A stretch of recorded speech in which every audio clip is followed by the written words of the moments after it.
Hello and welcome to Hamer Reviews. My name is Christopher Hamer and this is a review not of a MacBook Pro but of the Razer Core X eGPU.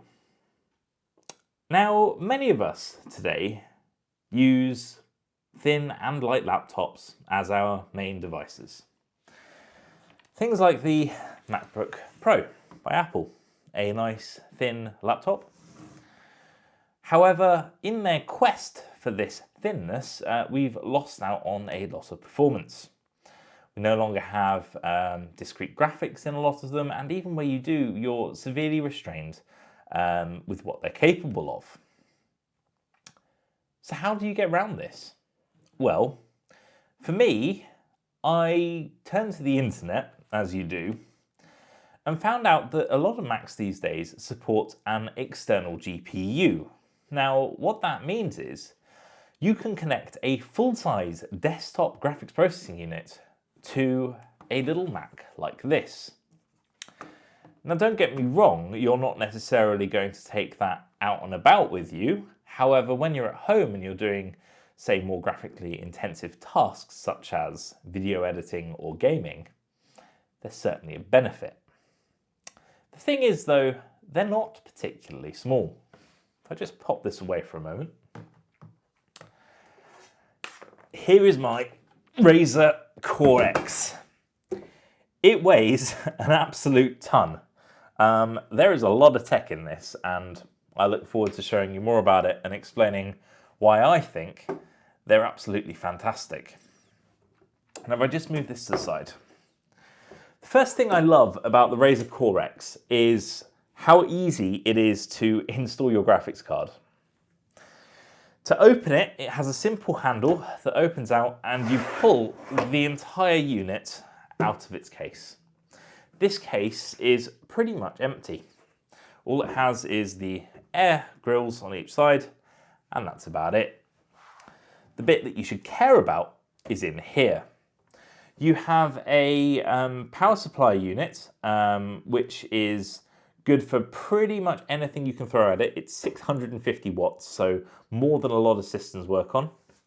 It also has a large fan built in to draw air onto the card. It's got a separate fan for the PSU as well. And then in my case, I have installed a Radeon Vega 64 discrete GPU. Now, the reason I chose the Vega 64 is it was pretty much the best GPU I could buy that was affordable. I think the Radeon 7 is now also compatible, and you can get some specific cards that are for sort of aimed at professional use that you can put in here as well. But personally, I found that this was the best card for the job.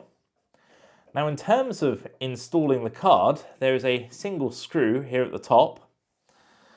You remove the, well, this will go the other way around obviously, but you can, just to demonstrate, you can remove the two power cables from the top. They are quite tight. They're nice cable management though, it must be said. There's a little switch at the bottom, and then your card pulls out. It is seriously as simple as that. And now if I just reinstall the card, just see what I'm doing here.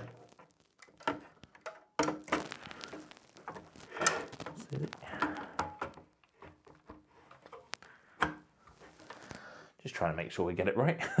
It's not the kind of thing you really want to screw up on, is it? There we go, that's in place. Just put the little thumb screw back on. Don't know why the video cut out just then. Then you pop the power cables on. So in this case, it actually uses two 8-pin connectors for that, which is a tad excessive, but so be it. And you're good to go. It really is that simple. Put it inside the case and flip. Now, in terms of connectivity, obviously you get all your graphics card connections, but the only connection that you really need to worry about as a user is Thunderbolt 3.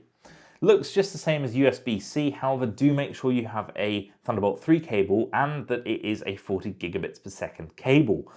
You can sometimes get smaller ones that actually only run to 20 gigabits, but that will not allow you to get the full performance out of your GPU. So just to demonstrate, if I plug this in here, I grab myself my power cable that I've handily got ready and plug that in here, which has already pretty much activated the entire system. The only element that you need left is your laptop. Open the laptop, plug it in, and it whirs into life.